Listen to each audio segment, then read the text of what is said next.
What's up, sports fans? I'm KC James with this Major League Baseball postseason report. And you know how I do it.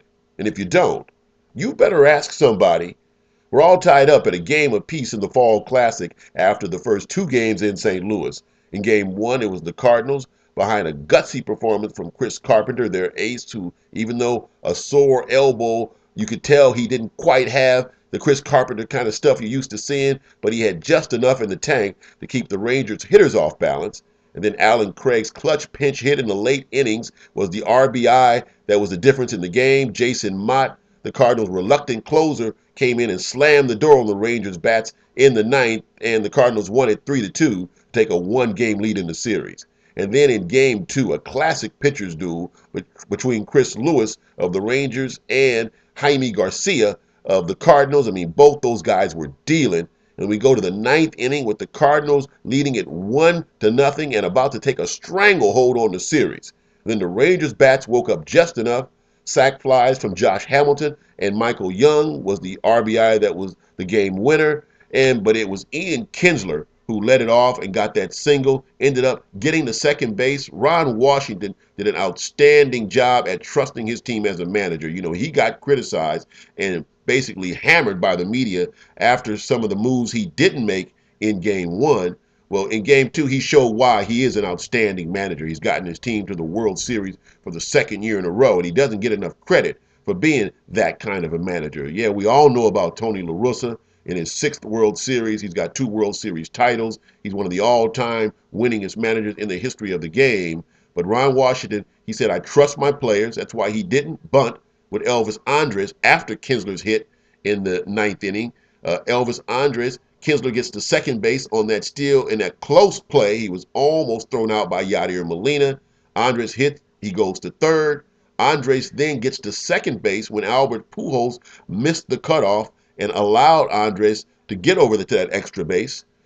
Kinsler then scores on Josh Hamilton's sac fly. Michael Young's sac fly scored Elvis Andres, and it was the Rangers pulling one out of their backside and winning it 2-1 to tie this series up.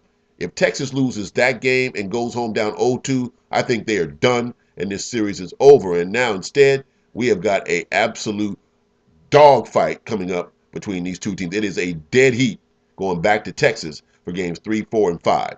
We haven't seen much offense in St. Louis. The weather was a little cool, but I think it was simply four great pitching performances. But I think we'll see both teams' bats heat up when they go back to Texas. Now, for St. Louis, obviously Albert Pujols has to produce. The machine is over in the series. But they've got to get production out of Matt Holliday. They also have to get production out of Nick Punto, Molina. I mean, their entire lineup, John Jay, they've got to come through offensively. We know what the team can do on the mound and as far as starting pitching and their relief pitching, but bats have got to wake up. For Texas, the same story. They have been quiet after bludgeoning both in the first two rounds of the playoffs for them. They have been cooled down by this Cardinal pitching, which is outstanding. But, you know, you have guys like Hamilton and Michael Young who've got to get it done. Adrian Beltre's been quiet. Nelson Cruz, who was Mr. October in the ALCS with the most home runs and RBIs ever by a player in a postseason series. He's only 1 for 6. But you know these Texas bats will wake up when they get back to Texas. I don't think the Cardinals can keep them down for an entire series.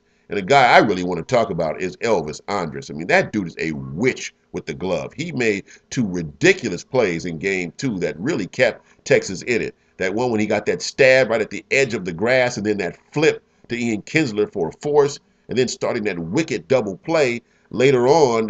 Those were two key plays in the game. Of course, he got the hit in the ninth and scored the winning run on Michael Young's sac fly. So again, I love Ron Washington as a manager. The guy doesn't get enough credit. He said he trusts his team. He trusts Josh Hamilton, who's dealing with an injury. He trusted that Elvis Andres would keep the ball in play, and he didn't bunt with him, and Kinsler ended up stealing second base. So this guy, he rolled the dice, and they came up sevens, and the Rangers go back home tied up a game apiece.